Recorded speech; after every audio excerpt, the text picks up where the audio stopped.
بسم اللہ الرحمن الرحیم۔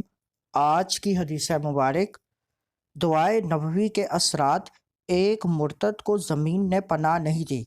صحیح بخاری حدیث نمبر 3617، صحیح مسلم حدیث نمبر 2781۔ حضرت انس رضی اللہ تعالیٰ عنہ کہتے ہیں کہ ایک شخص جو نبی کریم صلی اللہ علیہ وآلہ وسلم کی وحی لکھتا تھا مرتد ہو گیا اور مشرکوں سے جا ملا۔ نبی کریم صلی اللہ علیہ وآلہ وسلم کو اس کے بارے میں یہ اطلاع ملی تو آپ صلی اللہ علیہ وآلہ وسلم نے فرمایا اس کو زمین قبول نہیں کرے گی۔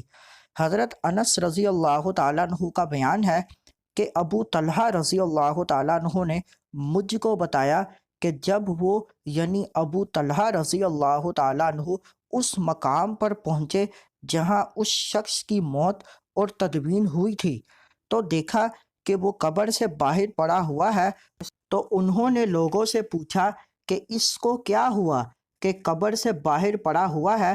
لوگوں نے جواب دیا کہ ہم اس شخص کو کئی بار دفن کر چکے ہیں لیکن زمین اس کو قبول نہیں کرتی۔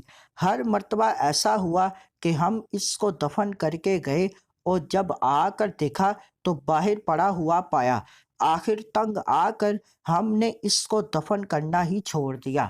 اس حدیث مبارک کو اپنے دوستوں کے ساتھ لازمی شیئر کریں۔ مزید معلومات کے لیے ہمارے چینل کو لائک اینڈ سبسکرائب کریں۔